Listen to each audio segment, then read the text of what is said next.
Hi, welcome to part 2 of the expiry series. If you haven't watched the previous video, I would suggest you first have a look at that and then come to this video.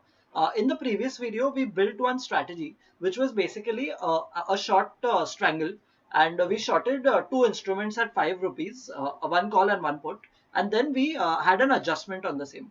In this strategy, we are basically going to extrapolate the same strategy that we built in the previous video, and then we will add it for multiple instruments. So this expiry day strategy was basically built only for Nifty segment.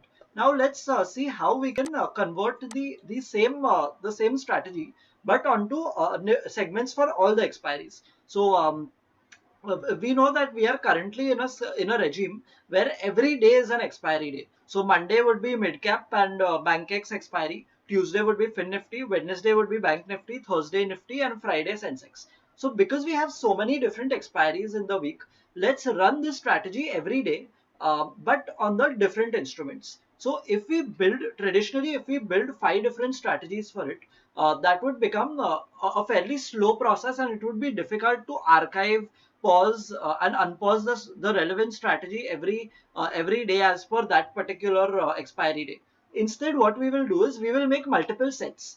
Each set will cater to one particular expiry, and that set will only be active for that particular day. And on the next day, when the expiry for the instrument changes, we'll look at a fairly different set. So let's have a look at the strategy that we have built.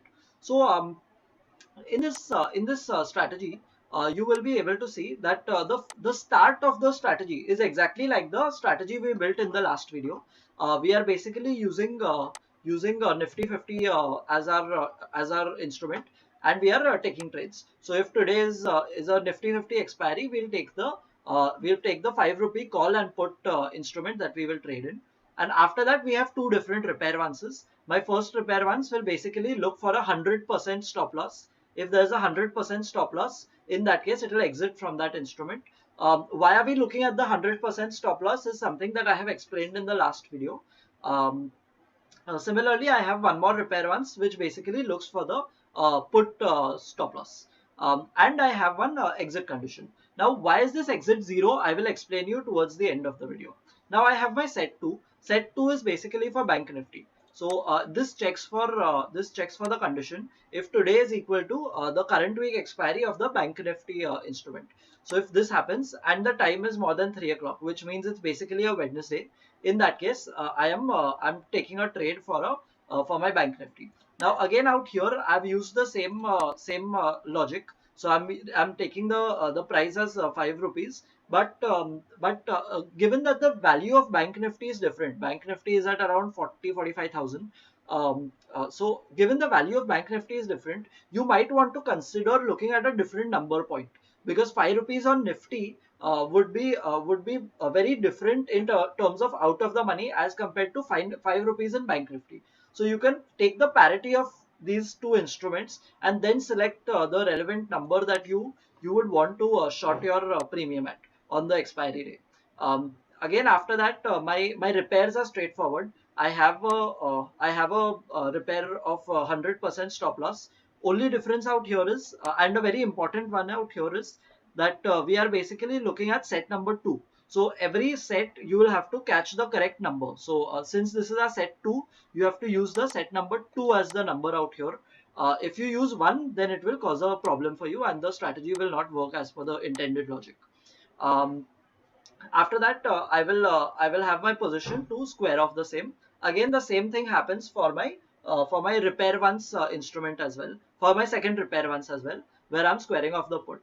Um, then I'm for my third set, I'm basically looking at Nifty Fin services, or Fin Nifty as we call it. Now in Fin Nifty again, we can have our logic based on the Tuesday expiry. So if today is a Tuesday and let's say it is time is more than 3, in that case we will again short our two instruments. Again out here also I have selected 5 as my price for entry, but of course you can change this to your predefined number. And in fact, Finnifty backtesting has recently been activated from October onwards. So you can also test a backtest on this. So just like Nifty and Banknifty can be backtested from the last 3 years, from October 2022 onwards, you can test Finnifty backtesting on Tradetron. So you can change these numbers, see what works best for you, and then execute the same. Again, we have the same logic. Repair once, set 3, condition 1, leg number 1 will basically take 100% stop loss for my both repair once 1 and my repair once 2. So my set 4 is for Midcap Nifty. My Midcap Nifty will basically take trades on Mondays. So on Mondays I will have this particular setup happening, and it will short at 5 rupees. Again, Midcap Nifty values could be different because Midcap's price is around 9,800, 10,000, which is why you would want to select a smaller number out here in the fine strike. Um, Again, my repair ones stay the same. I'm looking at the set number and the relevant stop loss as 100% for the same. Now my set 5 is for my Sensex. So Sensex basically expiry happens on a Friday, and on my Sensex expiry, I will at more than 3 o'clock I will take my trade in my 5 rupee call and put. So my set 6 out here is for Bankex. Now Bankex is an instrument which is similar to Banknifty, and it has an expiry on every Monday. So this basically completes our entire setup, where Mondays we trade on Midcap and Bankex. Tuesdays is basically Finnifty, Wednesdays is Banknifty, Thursdays is Nifty, Fridays is Sensex. Now some things to remember with Bankex is that Bankex liquidity is yet very low. The expiry of Bankex has been changed to a Monday very recently, and there is very low liquidity. And because of that, I would suggest you first test the standalone strategy of Bankex once. If you think that liquidity is good, slippage is less with Bankex, then you can consider running this strategy for Bankex. If you want to just not use Bankex for the time being, for maybe a couple of months until the liquidity situation improves, one thing you can do is you can just add a condition, and in here you can just select a keyword called number, and in number keyword just select the value as 0. So when you select this thing as let's say 0 as the value, and you put it out here as a keyword, this will basically disable my set 6 from ever taking a trade.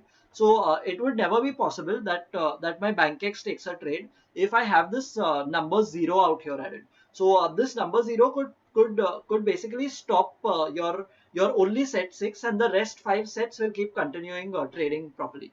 So that is one thing that you can consider doing in case you don't want to use Bankex, or you want to keep Bankex on hold and only expiry trade in the other instruments for now. With that, I'll finally explain why I have added my exit condition as number 0. Now my logic behind adding this exit condition as number 0 is that when we are taking an entry out here, our entry is a simple time based condition. uh, when we take an exit using the set exit, my entry will again begin to be checked. So if let's say at 325 I take my exit using set exit, in that case entry condition at 326 will again be checked, and since time is greater than 1500 as my condition that is added, and it is the current week expiry day, it will again take a trade, and set exit will again trigger an exit for the same. So this could potentially result in a loop where my entry and exit conditions are true at the same time, which is something that I don't want. Which is why I have added my exit condition as number 0. 0 signifies that it will never be able to take a trade in this particular condition. Now, because it is number 0, I have to yet trigger a exit somehow, right? So for my exit, I have added my universal exit as time greater than 325. So in this situation, what will happen is that, let's say if my entry takes place and on that day time is more than 325, in that case my strategy will take a universal exit, and after universal exit, the strategy will basically wait for the amount of time that you have defined out here in reactivate on exit after. So after universal exit, it will wait for 6 hours. Only after 6 hours will the strategy again get active again for the next trading day. So that will not ever be able to result in a loop for the strategy. So I hope this video on adding multiple instruments using multiple different sets helped. If you have any questions, anything that you would like to convey, feel free to drop it to us in the comments, or you can mail us at support@Tradetron.tech, and I would be happy to take up questions from you. Thank you very much. Goodbye.